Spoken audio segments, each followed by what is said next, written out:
Hello, मैं हूं doctor राजकुमार बेसरवाल, MBBS MD dermatologist, वैदिक हॉस्पिटल सीकर से। आज हम बात करेंगे एक बहुत ही इम्पोर्टेंट कंडीशन है जिसको टेलोजन इफ्लियम बोलते हैं। यानी कि ये बालों की ऐसी कंडीशन होती है जिसमें आपके गुच्छे में बाल झड़ते हैं। मतलब आप हाथ लगाते हो तो भी बाल आते हैं, कंघी में भी बाल ही बाल मिलते हैं आपको, फर्श पे, पीलो पे, कपड़ों में बाल ही बाल दिखाई देते हैं। और आपको लगता है, अचानक ये लगता है कि भाई हम तो गंजे ही हो जाएंगे डॉक्टर साहब, ये इतने सारे बाल एक साथ झड़ रहे हैं। इस कंडीशन को टिलोजन इफ्लियम कहते हैं। टिलोजन इफ्लियम एक ऐसी कंडीशन है जो किसी मेजर स्ट्रेस इवेंट के बाद होती है। यानी कि या तो आप बीमार रहे, या आपने वेट लॉस किया, है ना, या फिर कोई टेंशन रही, स्ट्रेस रही एग्जाम, उसके बाद 2-3 महीने बाद आपको वो टिलोजन इफ्लियम के रूप में दिखाई देता है और आप उसको कोरिलेट नहीं कर पाते। आपको लगता है कि अभी कुछ हुआ होगा, जबकि वो रियल में है, वो पास्ट में हुआ है। तो टिलोजन इफ्लियम के क्या क्या कारण होते हैं? टिलोजन इफ्लियम, जैसे कि मैंने बताया है, कि एक तरह से टेम्परेरी हेयर शेडिंग होती है, कि जैसे आपको जो हेयर लॉस हुआ है वो आपको वापस से रिकवर हो सकता है। तो इसके जो मुख्य कारण है, तो उसमें एक तो ये है कि आपको कभी हाई ग्रेड फीवर रही हो, कोई मेजर इलनेस जैसे कि डेंगू, टाइफाइड, मलेरिया, कोविड है, और अदर ऐसी कोई इलनेस हो सकती है। क्रैश डाइटिंग की हो आपने वेट लॉस के लिए, या आप फास्ट ज़्यादा करते हैं, यानी कि उपवास ज़्यादा रख रहे हैं, तो उससे भी आपका वजन भी कम होता है और साथ में टेलोजन इफ्लियम भी होता है। इसके अलावा जैसे कोई ट्रॉमा है, कोई मेजर सर्जरी है, जैसे आफ्टर चाइल्ड बर्थ भी ये हो सकता है। और जैसे मैंने बताया, एग्जाम की स्ट्रेस है, कोई ग्रीफ रिएक्शन है, तो उसमें भी टिलोजन इफ्लियम हो सकता है।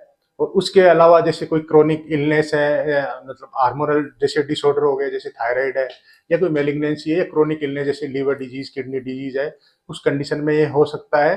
और उसके अलावा कुछ ड्रग दवाइयाँ भी होती हैं जिनको इंटेक से ये सब मतलब अपने को, जैसे कि रेटिनॉइड्स हैं, जैसे कि बीटा ब्लॉकर है, कैल्शियम चैनल ब्लॉकर है, और कुछ एंटी डिप्रेसेंट्स भी हैं, जिनके इनटेक के टाइम ही आपको पता चल जाता है कि भाई थोड़े दिन बाद में हेयर फॉल हो रहा है। और न्यूट्रिशनल डेफिशिएंसी भी इसमें इंपॉर्टेंट है, कि भाई आपके विटामिन डी है, विटामिन B12 है, आयरन की डेफिशिएंसी है, जिंक की डेफिशिएंसी है, या किसी भी डेफिशिएंसी के कारण आपके टिलोजन एफ्लियम है, हेयर शेडिंग है, वो स्टार्ट हो सकती है। तो टिलोजन एफ्लियम में होता क्या है, क्या इसकी पैथोलॉजी रहती है? जनरली क्या होता है, अपने जो बाल होते हैं वो, हेयर ग्रोथ जो होती है उस वो एक साइकिल में होती है। जनरली जो बाल ग्रोइंग फेज में होते हैं उसको हम, उस फेज को एनाजन कहते हैं, जो 3 से 5 साल की होती है। और एक जो फेज होती है केटाजन, जिसमें बाल श्रिंक करता है, यानी कि कोई भी कारण से हेयर ग्रोथ नहीं हो रही तो बाल श्रिंक करने लग जाता है, उसको केटाजन कहते हैं। वो 2-3 हफ्ते की होती है। उसके बाद श्रिंक करने के बाद वो रेस्टिंग फेज में हेयर फॉलिकल चला जाता है, यानी वो ग्रो नहीं करता। और जो बाल है वो, उसका नीचे का एरिया वो क्लब शेप में हो जाता है, और उस रेस्टिंग फेज को टेलोजन फेज कहते हैं। तो वो जो रेस्टिंग हेयर की जो फेज है वो अपने जनरली 3 महीने की होती है, लेकिन वो 2 महीने से लेके 6 महीने की आपकी टिलोजन की फेज हो सकती है। जैसे कि आपको कोई शॉकिंग या स्ट्रेस इवेंट हुई 2-3 महीने पहले, उस टाइम में बाल है जो रेस्टिंग फेज में एंटर करता है टेलोजन में, और आज के दिन यानी कि 3-4 महीने बाद आपको ये लगता है कि भाई हेयर फॉल हो रहा है, हेयर शेडिंग हो रही है, उसको टिलोजन इफ्लियम बोलते हैं। तो टिलोजन इफ्लियम है वो ड्यूरेशन के हिसाब से, जैसे इसको डिवाइड करते हैं दो पार्ट में डिवाइड करते हैं। जैसे कि ड्यूरेशन 6 मंथ से कम की ड्यूरेशन का अगर टिलोजन इफ्लियम है उसको अक्यूट बोलते हैं, अक्यूट टिलोजन इफ्लियम बोलते हैं। 6 मंथ या उससे ज्यादा ड्यूरेशन का है तो उसको हम क्रोनिक टिलोजन इफ्लियम बोलते हैं। अक्यूट टिलोजन इफ्लियम का मतलब जो मैंने अक्यूट कोज बताए, फीवर है, मेजर इलनेस है, फ्रैक्चर है, और जैसे आफ्टर चाइल्ड बर्थ है, या फिर आपने फास्टिंग वगैरह, ये अक्यूट कोजेज है। क्रोनिक टिलोजन इफ्लियम के जो कोजेज है उसमें ये है, एक तो जैसे कोई हार्मोनल डिसऑर्डर, जैसे थायराइड डिसऑर्डर है, हाइपोथायराइडिज्म, हाइपरथायराइडिज्म है, तो उसके कारण भी क्रोनिक टिलोजन इफ्लियम हो सकता है।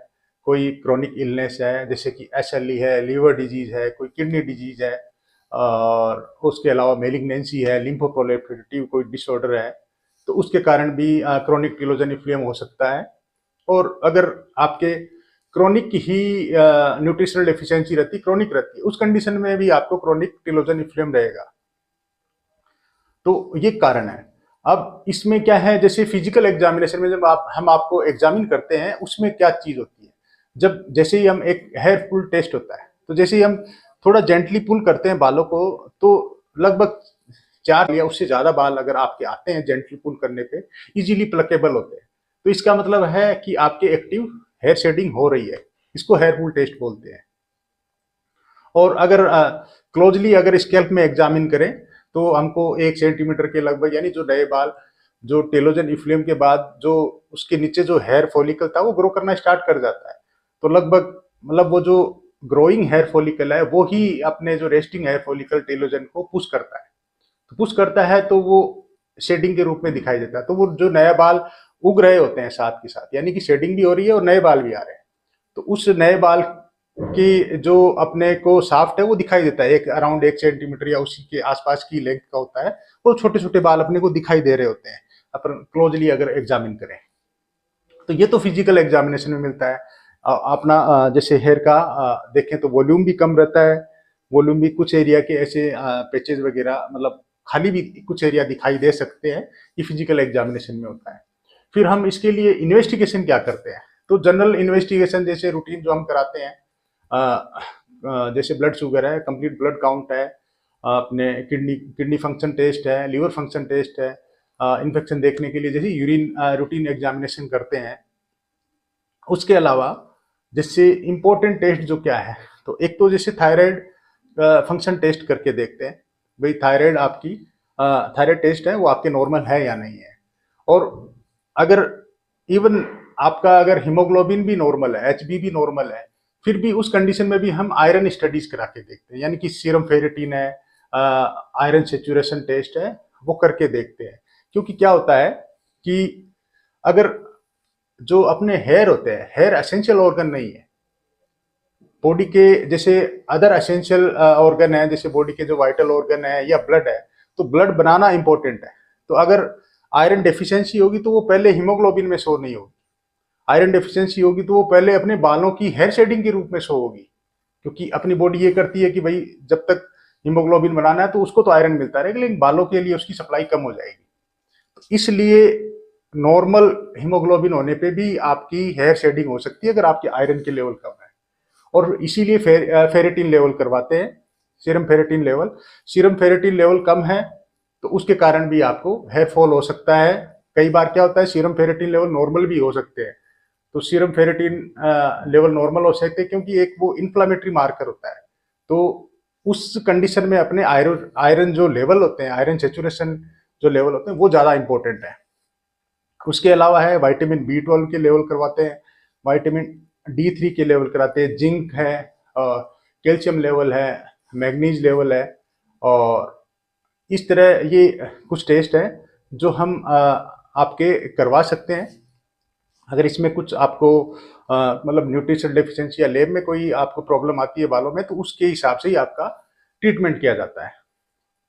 जनरली हम टेलोजन इन्फ्लूएम के लिए स्किन बायोप्सी जनरली हम करते नहीं है, लेकिन अगर बायोप्सी स्किन बायोप्सी करके देखें तो 25% या उससे ज़्यादा बाल अगर अपने को टेलोजन इन्फ्लूएम में मिलते हैं, तो इसका मतलब ये सिग्निफिकेंट है, यानी कि आप की हेयर शेडिंग हो रही है और टेलोजन इन्फ्लूएम की आपकी फेस चल रही है, क्योंकि मोर देन 25% ऑफ बाल आपके टेलोजन में है। नॉर्मली क्या होता है, नॉर्मली अपने 5 to 15% बाल ही टेलोजन में होते हैं, और 85 to 95% ऑफ हेयर जो स्कैल्प के होते हैं वो एनाजन फेज में, यानी ग्रोइंग फेज में होते हैं जनरली।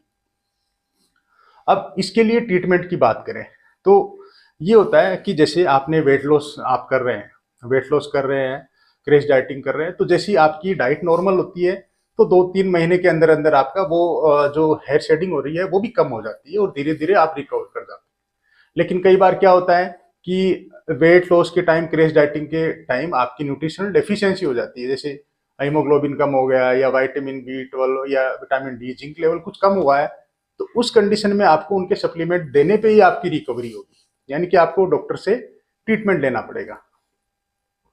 और जैसे कोई भी जो मेजर इलनेस है उनसे आपकी रिकवरी जैसे हुई है, अगर अच्छी रिकवरी होती है तो उसके कारण जो टेलोजन इन्फ्लूएम हुआ है वो 3 महीने में वो अपने आप ही रिकवर हो जाता है।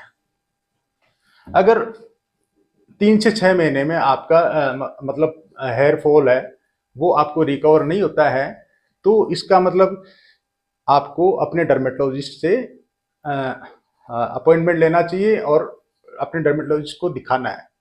तो उस कंडीशन में डॉक्टर आपको है जो भी आपके जो अप्रोप्रिएट टेस्ट है वो आपके टेस्ट करेंगे, लैब टेस्ट वगैरह है, एग्जामिन करेंगे, और उसके साथ ही जो इसके लिए जो स्पेसिफिक ट्रीटमेंट है, जो सप्लीमेंट्स हैं या टॉपिकल थेरेपी में कुछ पेप्टाइड्स वगैरह आते हैं जो कि काफ़ी हेल्पफुल हैं, तो वो आपको प्रेस्क्राइब कर सकते हैं।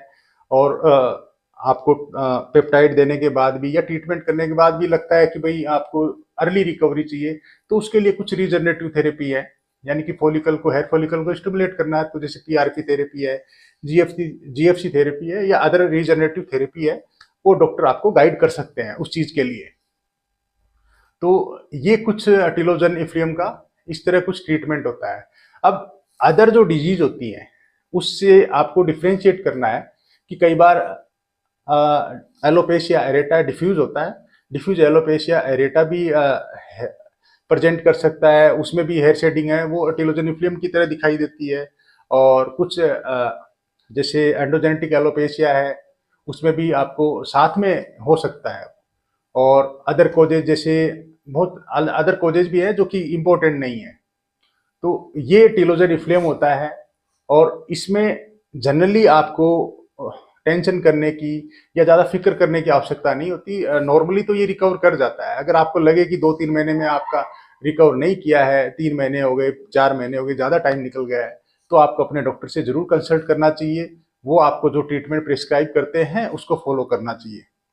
और एक मैं इंपॉर्टेंट बात ये बताना चाहता हूँ कि जैसे कि आप अगर वेट लॉस रेजिम पे आप वेट कम कर रहे हैं, तो आप ये जरूर अपने डॉक्टर से, अपने डाइटिशियन से कंफर्म कर लें कि आपको कितने किलो कैलोरी की डाइट आपको डेली जरूर लेना है। जैसे जनरली क्या होता है कि अलग अलग डेटा है। जनरली जैसे बहुत जगह 1300 किलो कैलोरी भी सफिशिएंट बताया है, कई जगह 1500 भी बताया है। जैसे मैं अपने पेशेंट को ये बताता हूँ कि एटलीस्ट आपको 1700 किलो कैलोरी की जो डाइट है वो डेली इनटेक करनी है। और साथ में ये ध्यान रखना है कि आप अगर वेट लॉस कर रहे हैं तो बाकी जो सप्लीमेंट है, एक अच्छा सा मल्टीविटामिन है, और जैसे B12 है, विटामिन डी है, जिंक है, इनके सप्लीमेंट, ओमेगा 3 फैटी एसिड है, इनके आपको सप्लीमेंट साथ में फास्टिंग के टाइम लेने चाहिए। अगर बात करें प्रोटीन इंटेक की, तो प्रोटीन इंटेक आपका 1 ग्राम पर केजी बॉडी वेट है, उतना या उससे ज्यादा होना चाहिए, वेट लॉस के टाइम भी, और या फिर हम जब टिलोजन इफ्लियम का ट्रीटमेंट करते हैं उसमें भी। तो ये बहुत इंपॉर्टेंट है। तो ये काफी कुछ था टिलोजन इफ्लियम के बारे में। ऐसे ही महत्वपूर्ण जानकारी जानने के लिए, ऐसे ही महत्वपूर्ण वीडियो देखने के लिए हमारे साथ बने रहिए। Thank you.